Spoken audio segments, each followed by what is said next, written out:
Good evening. My name is James David Moran. I'm Director of Outreach here at the American Antiquarian Society. I want to welcome you to the Society and to this building, our home antiquarian hall.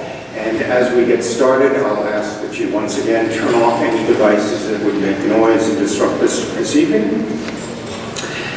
On December 27, 1858, a Mr. G.J. Adams purchased for $775 an African-American woman, Bethany Vini, and her child, Joe. Mr. Adams was not, however, a slaveholder. He would give Aunt Betty, as she eventually became known, her freedom and bring her north to live.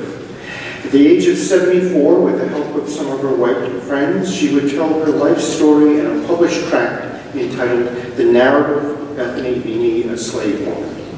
I've always found this passage from that book most telling. As Bethany describes her new home in the north, she says, "It was not easy at first to accommodate myself to the new surroundings. In the southern kitchen, under slave rule, there was little thought of convenience or economy. Here I found all sorts of Yankee inventions and improvements to make work easy and pleasant. There were dishes and pans of every description, clean and distinct cloths for all purposes, brushes and brooms for different uses. I couldn't help feeling bewildered sometimes at the difference in so many ways, and for a moment wished myself back in old Virginia, with my own people, and I very, very often longed to see the old familiar faces and hear the old sounds.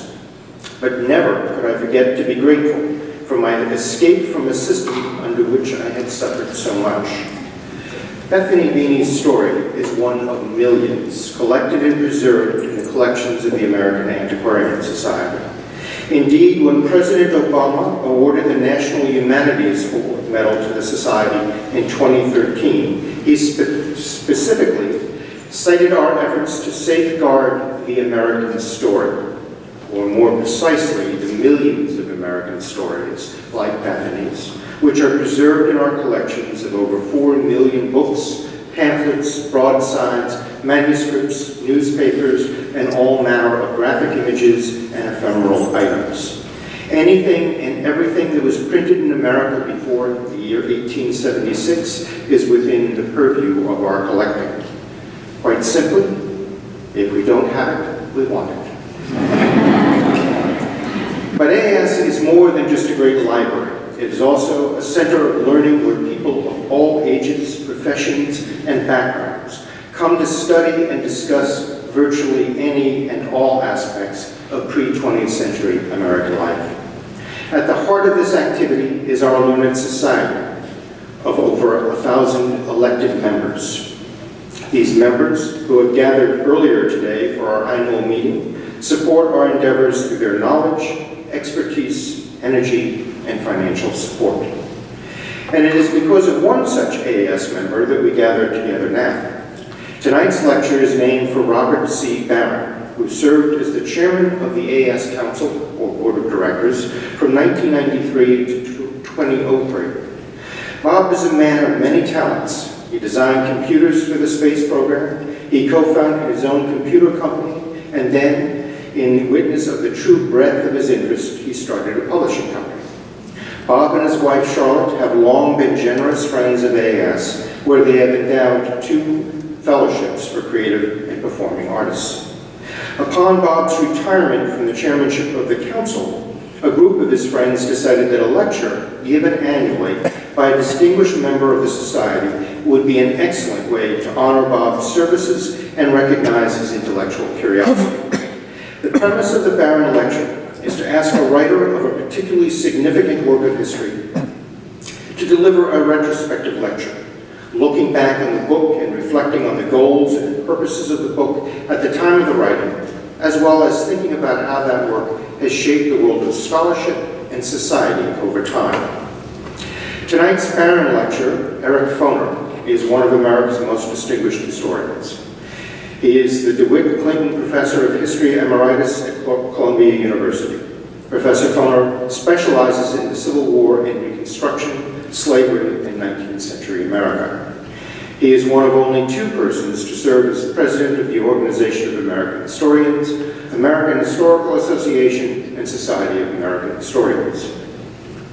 He has also been the curator of several museum exhibits, including the prize-winning A House Divided, America in the Age of Lincoln at the Chicago Historical Society.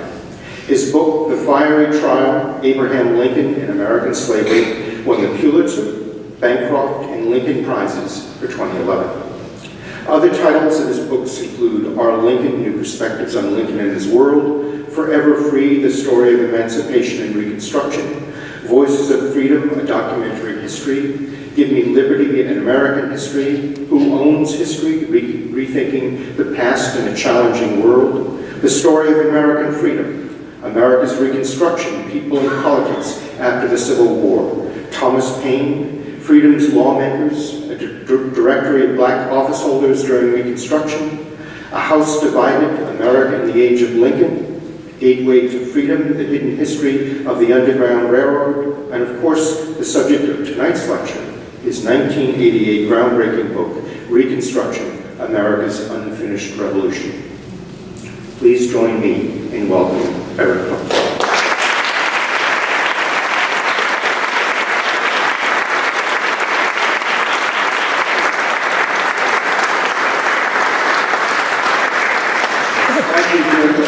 For that very kind introduction. I do appreciate it. It's really a pleasure to be at this great institution and to be able to speak here. I and many of my students have benefited enormously from the collections of this society, the library, and the online material that you now have. And so, it's just a little way of saying thank you to the American Antiquarian Society for its role in promoting American historical scholarship. After I'm finished, I would be delighted to spend a little time answering questions or fielding comments, so please feel free a little bit later. I think Jim will have a microphone to kind of enable people to be heard, so we'll just move on from there. Historians, by and large, are not noted for introspection. We analyze past events, but we rarely turn our interpretive talents upon ourselves. Anthropologists, English professors, all seem to write autobiographies. The historians don't very often, and when they do, they're kind of boring, frankly. But I welcome the opportunity to reflect on how I came to write what is probably my most important book on Reconstruction, and how interpretations of that era have changed in the 25 years or so since it was published. I was born in Long Beach, Long Island, a suburb of New York City, in 1943, and I was raised there in a sort of typical suburban community of the post-World War II suburban boom. But in one respect, my upbringing was quite unusual. Although reflecting in some aspect of the American experience. Shortly before I was born, my father, Jack D. Foner, and my uncle, Philip Foner, his brother, both historians in the City University of New York, were among some 60 faculty members dismissed from teaching positions after informers named them as members of the Communist Party at hearings at the state legislature's notorious Rat-Couder committee. This was a pre-McCarthy, early instance of McCarthyism. A few years later, my mother was forced to resign from her job as a high school art teacher. During my childhood and for years afterwards, both my parents were blacklisted and couldn't teach, which was their livelihood. So unlike most of my generation, who really came of age in the 60s, I didn't have to wait till the 1960s to realize that there was a giant gap between the self-confident claim of the United States to be a nation devoted to liberty and the actual reality of politics in this country.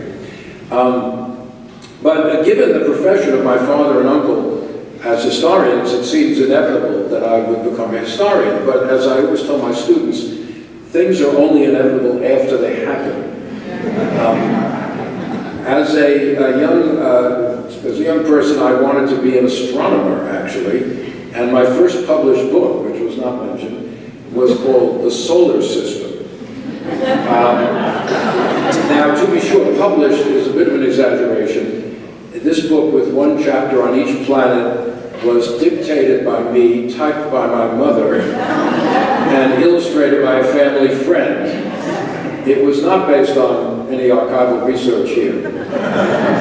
But I was only 7 years old when this book came out. So. Now, Long Beach, as suburbs go, was a typical kind of liberal community, mostly Jewish and predominantly Democratic.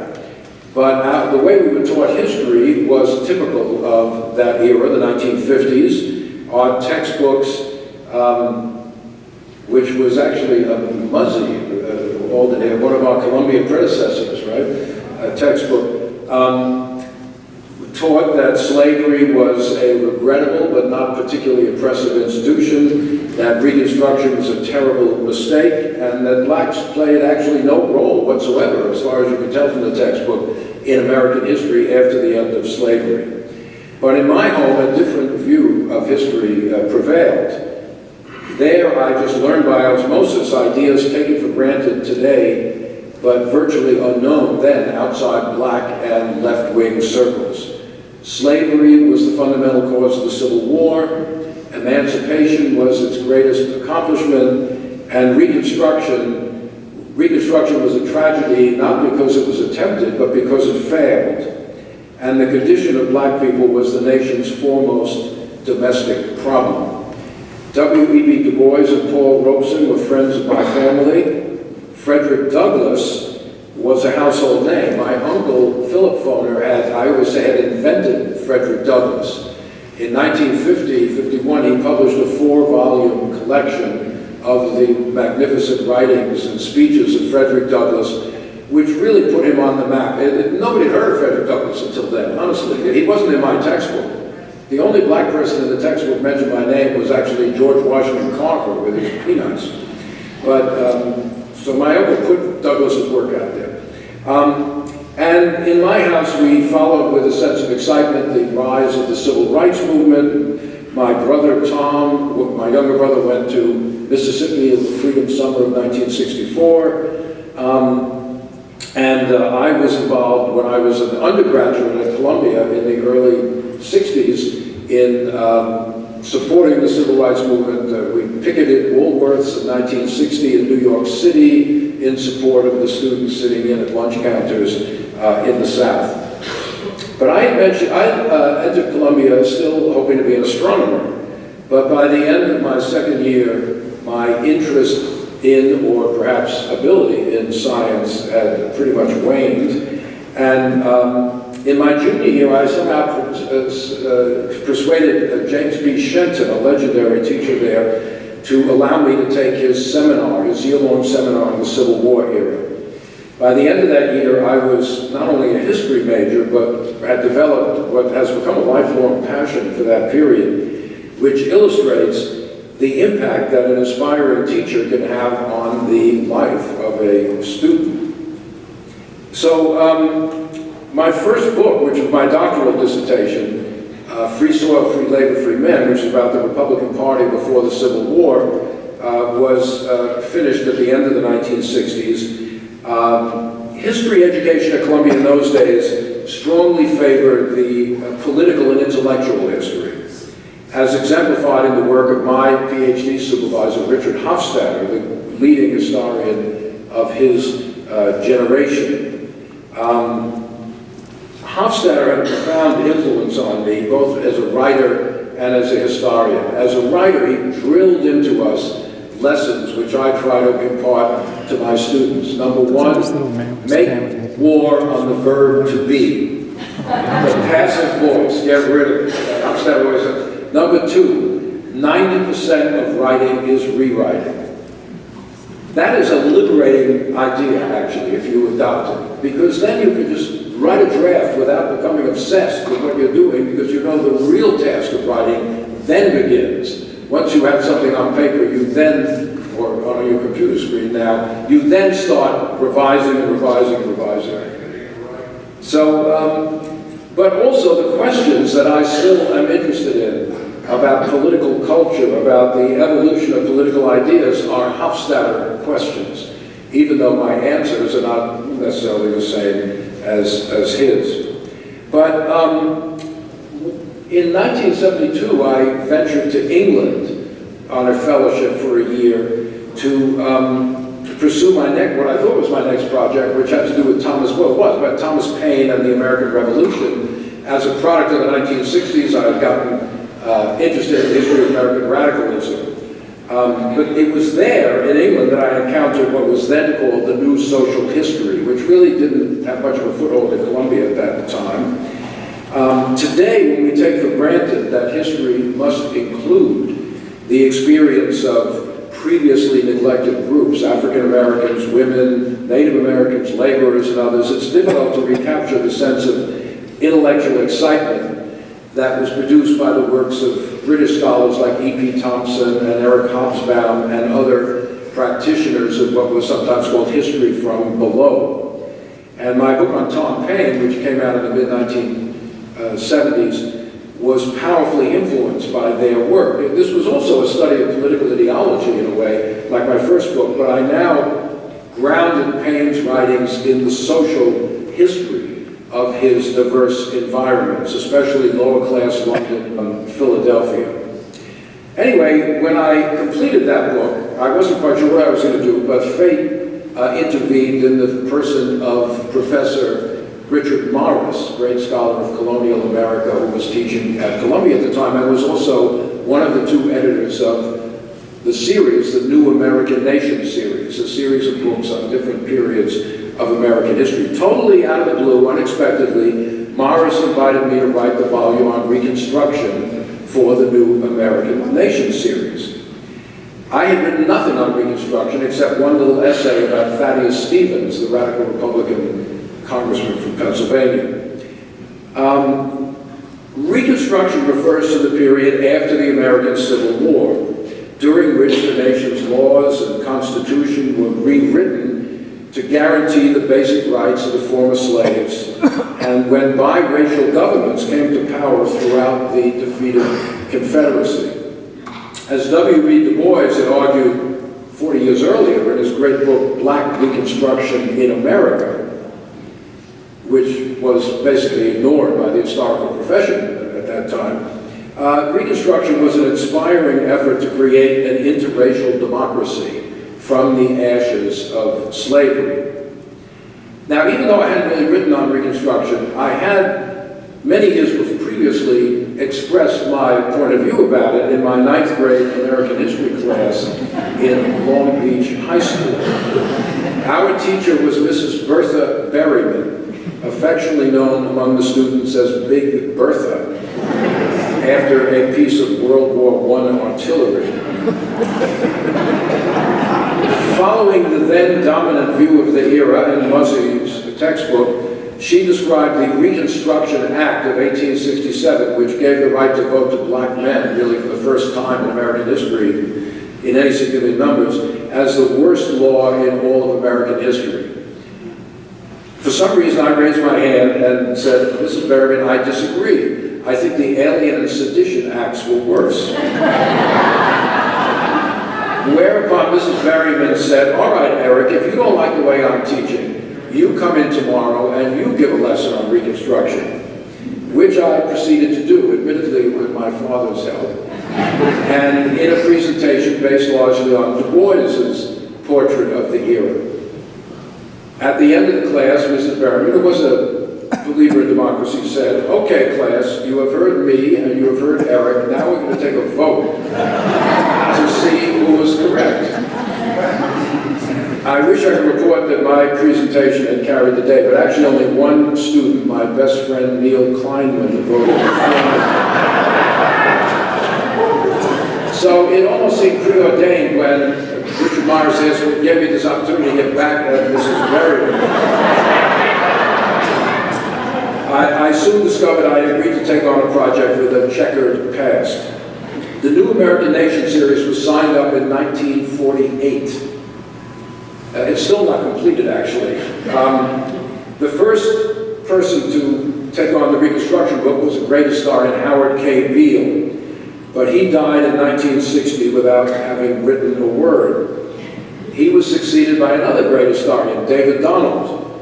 In 1969, Donald had published an article lamenting that he had found it impossible to write this book.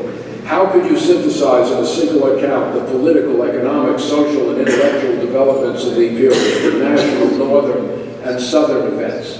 And after mulling it over for a few more years, in 1975, he abandoned it altogether to write a more manageable book, a biography of the writer Thomas Wolfe. That's when Morris called me. Now, most books in the New American Nation series are based on existing scholarship, summaries of existing scholarship, not original research. So I assumed I could do a year or two of reading and write the book, and then go on to something else. But in fact, it took me 10 years to research and write the book. The turning point in my conceptualization of what I was doing came in 1978 when I was invited to teach for a semester as a visitor at the University of South Carolina in Columbia, South Carolina.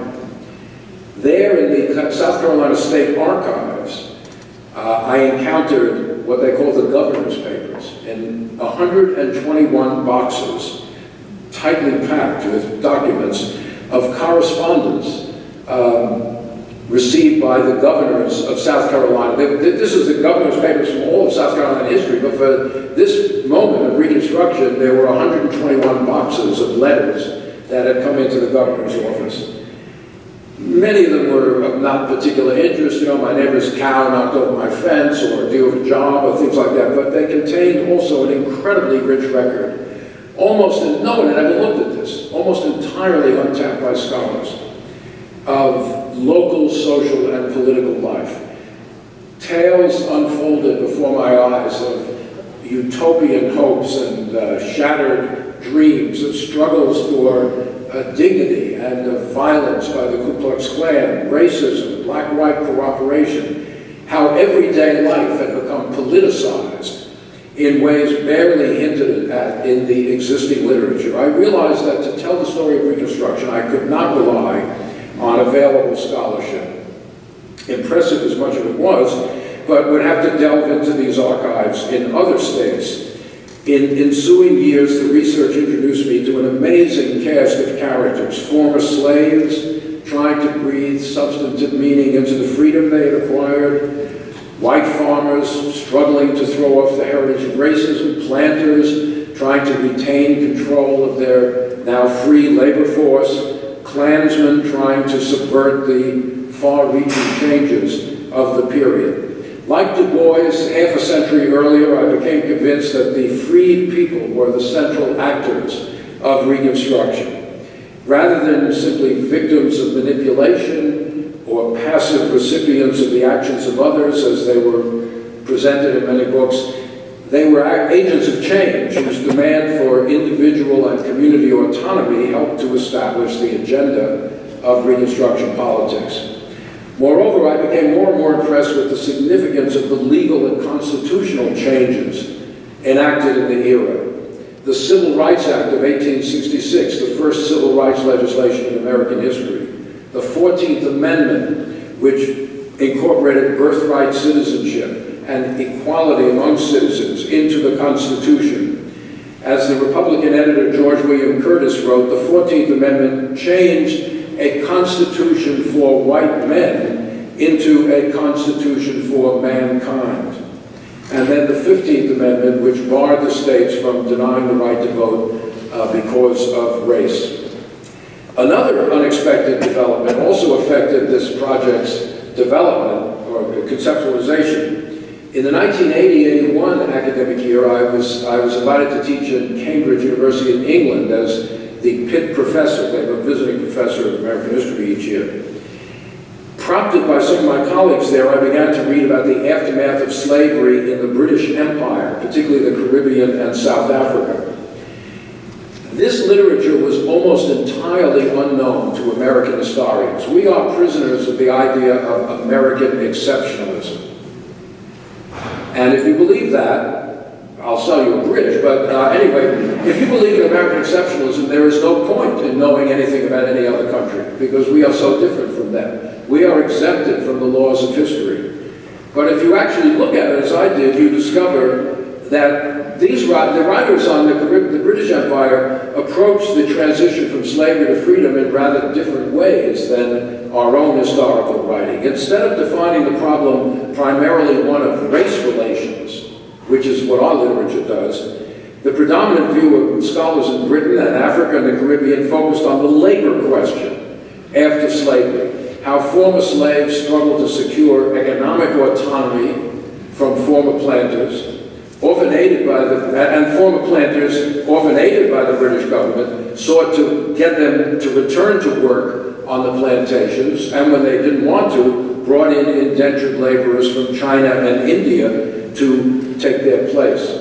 These same issues of access to economic resources and control of labor, I became convinced, was central to the aftermath of slavery in the Reconstruction South. But my reading also underscored for me the uniqueness of American Reconstruction, for only in this country were the former slaves, within a few years of emancipation, given the right to vote, and only here did they exercise a significant degree of political power on the state and local levels. Historians at that time were prone to describe Reconstruction as essentially conservative, since it adhered to constitutional forms and did not distribute land to the former slaves. I became convinced that giving the right to vote to the former slaves, the men among them anyway, constituted, in the context of the long history of racism in this country, a truly radical experiment in interracial democracy. So after my stay in England, I returned to Columbia where I was then teaching, and here, over the next few years, the book was written. It's ironic that a Columbia historian produced this new book on this new history of Reconstruction. The irony is exemplified by the fact that my research expenses were partly covered by the department's Dunning Fund, and much of the research took place in what was then called Burgess Library. Because it was at Columbia, at the turn of the last century, that William A. Dunning and John W. Burgess established the traditional school of Reconstruction scholarship, adhered to by Mrs. Berryman and many others. They taught that blacks were children, that was their word, incapable of appreciating the freedom that had been thrust upon them, and that the North did, again, this is a quote, a monstrous thing in giving black people the right to vote. According to this interpretation, radical Republicans in Congress, bent on vindictively punishing the defeated Confederacy, established corrupt Southern governments, presided over by carpetbaggers, unscrupulous Northerners who came to the South to reap the spoils of office, scalawags, Southern whites who joined in this barbecue, and freed African Americans who were simply unfit to exercise democratic rights. The heroes of the story were the self-styled redeemers who had restored white supremacy to the South. There is no better illustration than Reconstruction of what I might call the politics of history. I'm not talking about whether the historian is a Democrat or Republican, but how historical interpretation both reflects and helps to shape current policies. The views of the Dunning School, which were disseminated not only in scholarship, but in films like The Famous Birth of a Nation, textbooks, and a great bestseller of the 1920s, The Tragic Era by Claude Bowers, this view helped to freeze the white South for generations in unalterable opposition to any change in race relations. And it justified Northern indifference to the Southern nullification of the 14th and 15th Amendments.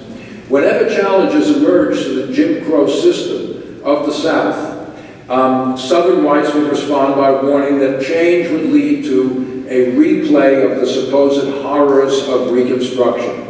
Give blacks the right to vote, you'll have the horrors of Reconstruction again. The Dunning School, in other words, was more than just an interpretation of history.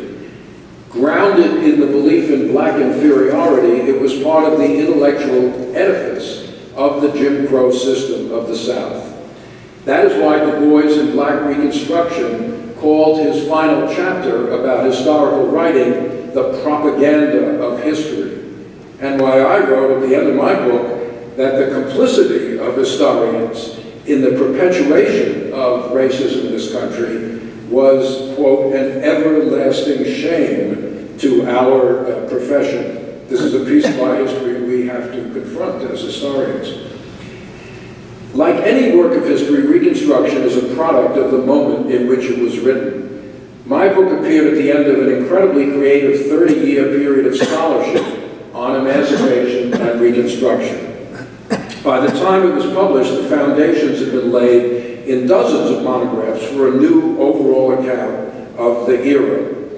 The Civil Rights Revolution had produced an outpouring of revisionist literature, far more favorable to the aspirations of the former slaves than the old view, and more critical of Southern Democrats and of President Andrew Johnson, who succeeded Lincoln. Johnson, once seen as a great defender of the Constitution, was now reinterpreted as a stubborn and incompetent racist who has, I think, a strong claim to the title of worst president in American history, although there are several contenders for that accolade. His opponents, the radical Republicans, previously seen as just vindictively punishing the South, now became heroes, precursors of the Civil Rights Movement. As I was researching and writing a project at the University of Maryland, the Freedmen and Southern Society Project was uncovering thousands of remarkable primary documents in the National Archives on the transition from slavery to freedom. Scholarly debates flourished on the rise of sharecropping, the nature of black political leadership, and other issues. So my work, like most works of history, rests on the shoulders of others. Numerous scholars had exposed one or another weakness of the old Dunning school, but my purpose was to drive the final nail into the coffin of the Dunning interpretation and to offer a coherent alternative account of the era. And in this, I think, it succeeded in the sense that just about every historian today rejects the lurid account of Reconstruction that dominated historical writing really well into the 1960s. When I was writing, the Civil Rights Revolution was still fresh in people's minds. I think it was C. Vann Woodward who first called the Civil Rights Movement the Second Reconstruction. Although history never really repeats itself, the parallels between the period after the Civil War and the 1950s and 60s are pretty dramatic. The legislative accomplishments of the 1960s fulfilled much of the agenda of Reconstruction a century earlier, although I suppose it's a melancholy fact that it took us a century to get back to 1866 and 1867. On the other hand, both Reconstructions failed to adequately address the economic plight of black America. The first Reconstruction did not respond to the former slaves' thirst for land.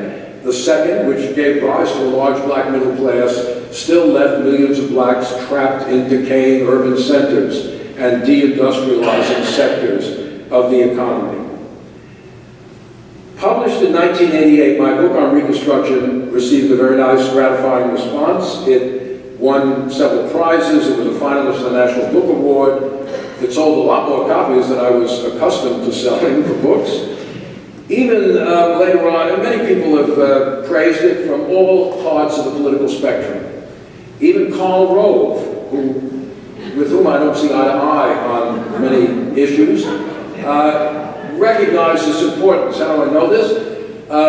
Some years ago, when he was working in the Bush White House, at the end of my lecture course on the era, a student came up to me in May and said, Professor Foner, you may not agree with this, but I'm working this summer as an intern in the White House for Karl Rove. I said, I don't mind. They need all the help they can get down there. He said, well, I'm glad you feel that way, and he whipped out my book on Reconstruction and said, Mr. Rove asked if you would please autograph this for him.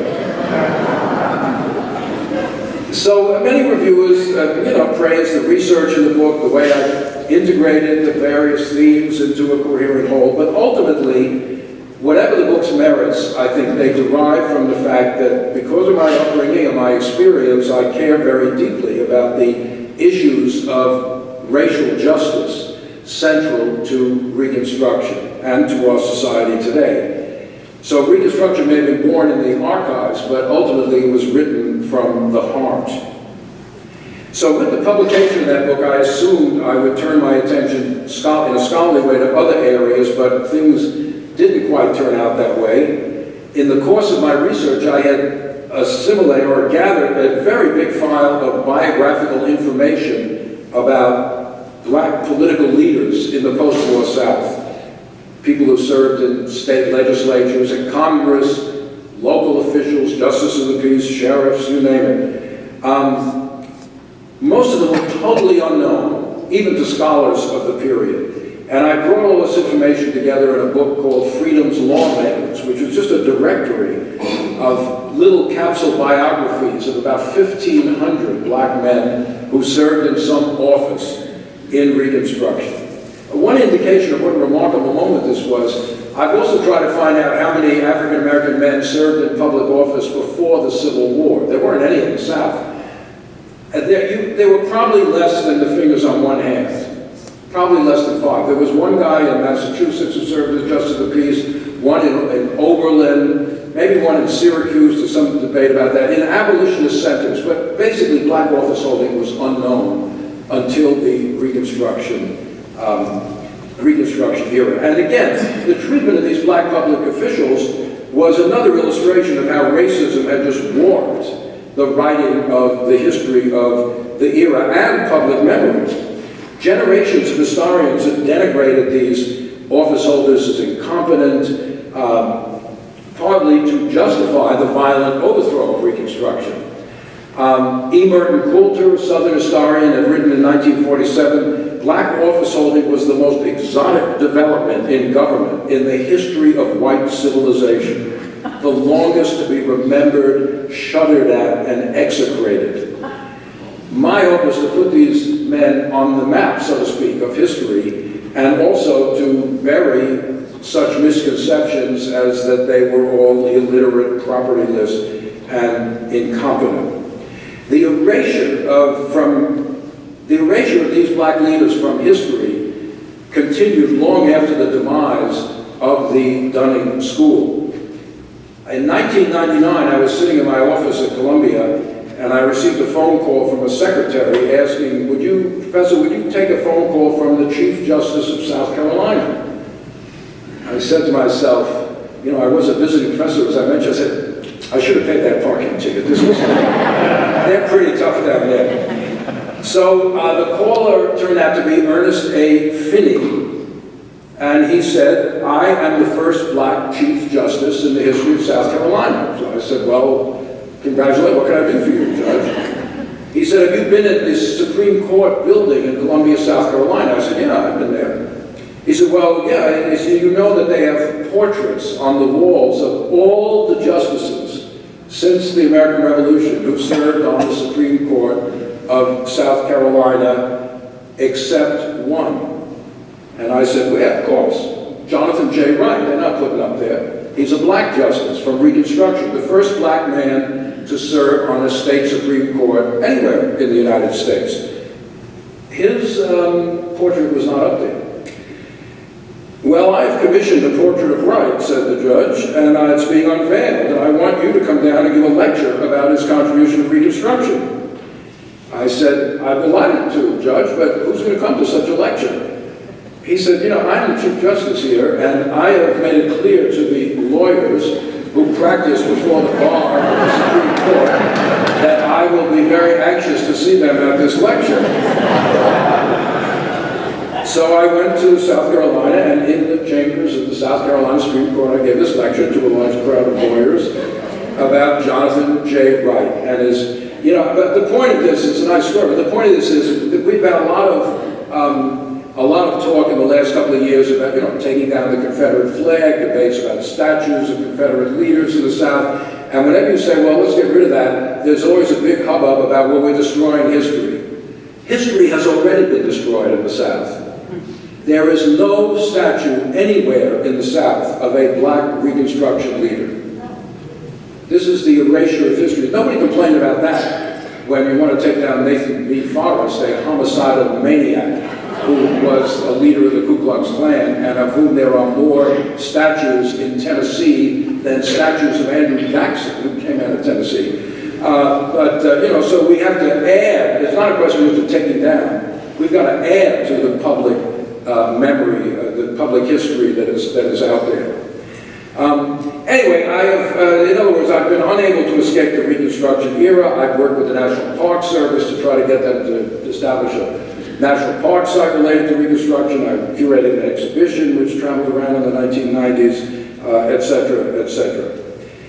So this book, Reconstruction, America's Unfinished Revolution, is what we call in the historical profession a synthesis. That is, it seeks to present a coherent narrative of just about every aspect of life in that era.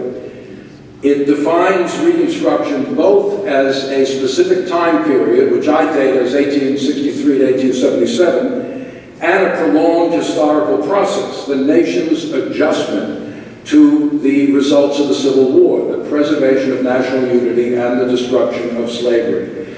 The book addresses the political struggle over Reconstruction, the transition from slave to free labor, the evolution of a new system of race relations, the rise of a newly empowered national state, and tries to delineate how these processes intersected with each other.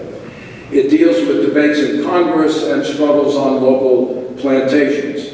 And while the focus is the South, it also talks about changes going on at the same time in the North and the West in these years. It deals with the former slaves, but also politicians, industrialists, laborers, small farmers, and others. In the quarter century since the book was published, new writing has continued to appear on virtually every aspect of these questions of the Reconstruction era. Recent scholarship, I think, reflects a series of expansions of historians' approaches to this period. You can begin with just the expansion of the source base available now to scholars, brought about by the digitalizing revolution. When I worked on Reconstruction, the internet did not exist, nor did email or social media, so that historians wasted a lot less time nowadays. That's how you were able to write books back then. High tech meant consulting a document on microfiche. When I wrote Freedom's Lawmakers in the early 1990s, I searched the manuscript census on microfilm for weeks for black office holders. Today, you could do that research in several days at home on your computer. Numerous other sources for the Reconstruction era are now available and searchable online: congressional debates, the indispensable Ku Klux Klan hearings, plantation records, innumerable 19th century pamphlets and newspapers. Of course, all these sources are only as useful as the questions that historians ask of them. And like the sources, historians' approaches have expanded in the last couple of decades.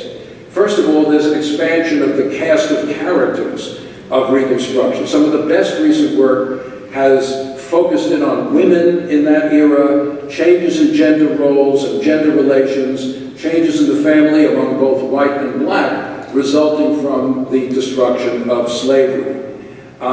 These works emphasize that a gendered division of social space was widely assumed to be part of the legacy of emancipation. That is, Northerners assumed that free black families would take on a kind of conventional structure with man as the head of the family, the woman working at home, etc., etc. It didn't always happen that way.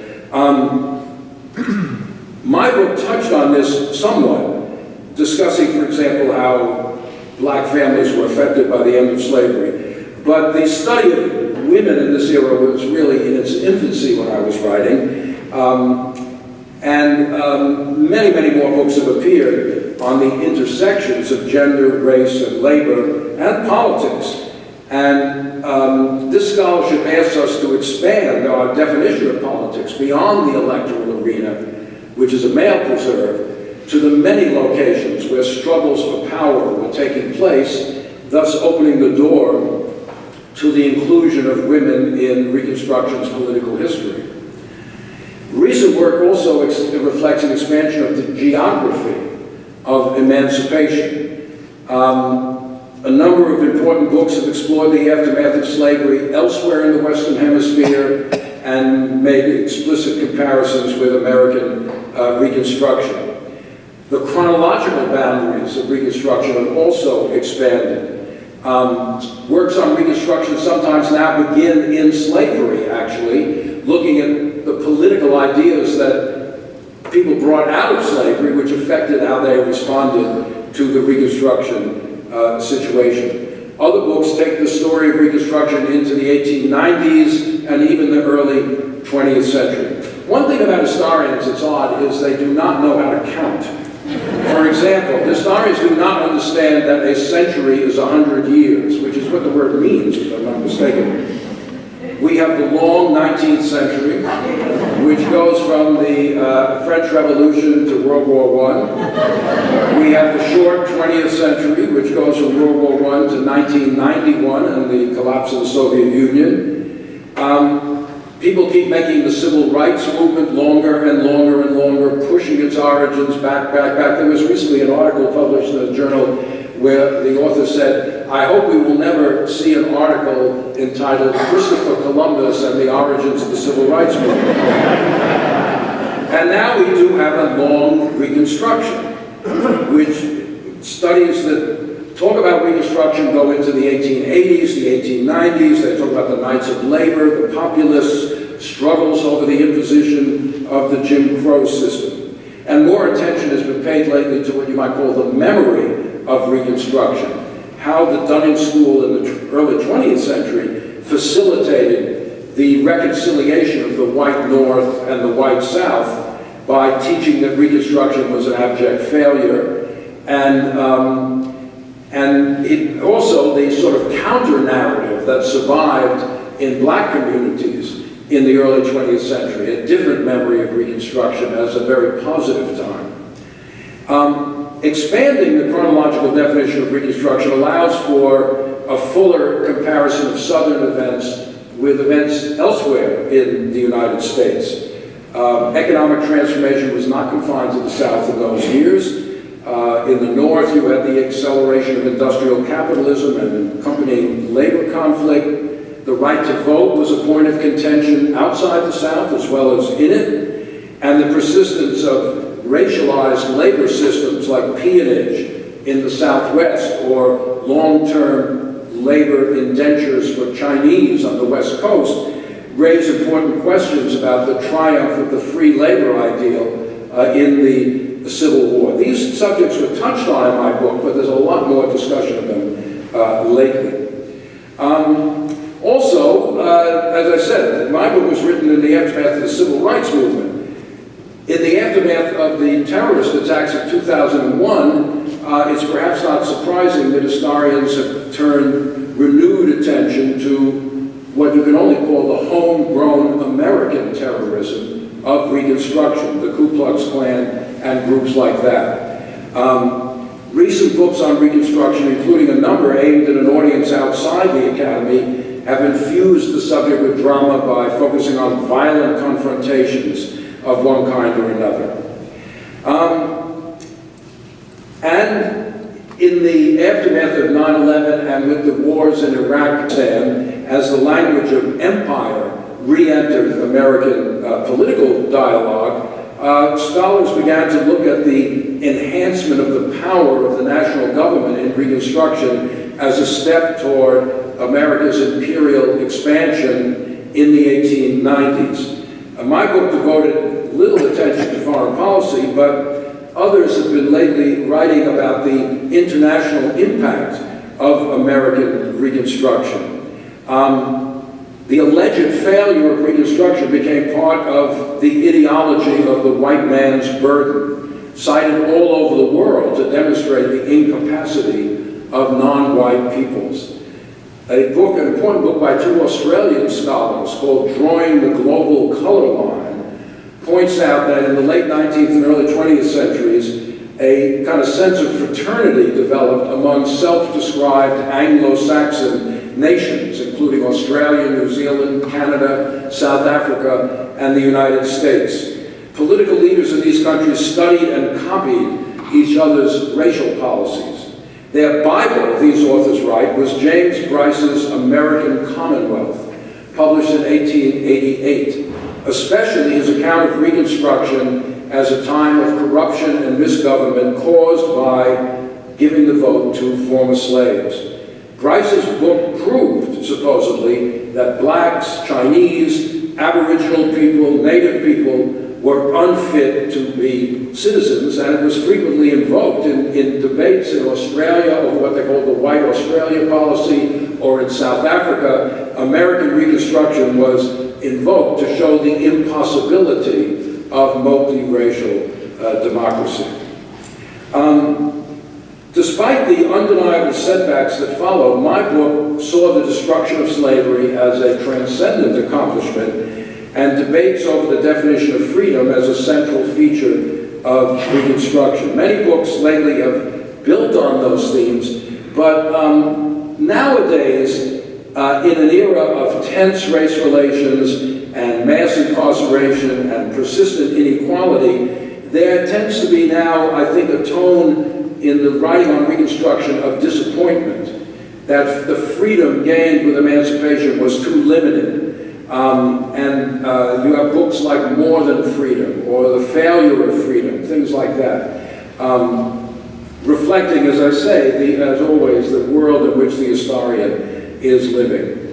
So many recent books add important new dimensions to this story. Some offer misguided people, even criticize my own book. No work of history can ever be called the last word on its subject. But I think it's fair to say that my book on Reconstruction is still the latest word, in that no one has yet produced a comprehensive account of Reconstruction that brings these new perspectives together in a coherent narrative. For a comprehensive history of the period, people still have to turn to Reconstruction, America's unfinished revolution. So writing on Reconstruction has always spoken directly to current concerns. Another way of saying that the era remains remarkably relevant. Even if we remain unaware of it, Reconstruction is part of our lives today. Issues that agitate, that are on the front page of our newspapers and in our presidential campaign. Who is an American citizen? What rights come along with citizenship? What are the relative powers of the national government and the states? The right to vote, affirmative action, the relationship between political and economic democracy, the proper response to terrorism. All these are Reconstruction questions. Reconstruction is embedded in our judicial processes. Every session of the Supreme Court adjudicates issues arising from the 14th Amendment and the civil rights legislation of Reconstruction. Citizenship, rights, freedom, democracy, as long as these questions remain central to our society, so too will the necessity of an accurate understanding of Reconstruction. These are not only historical and political questions, but moral ones. Reconstruction history has always been morally inflected, because writing about the period forces the historian to think about where he or she stands in relation to key problems of our own time. More than most historical subjects, how we view Reconstruction truly matters, because it forces us to think about what kind of society we want America to be. So thank you very much for listening.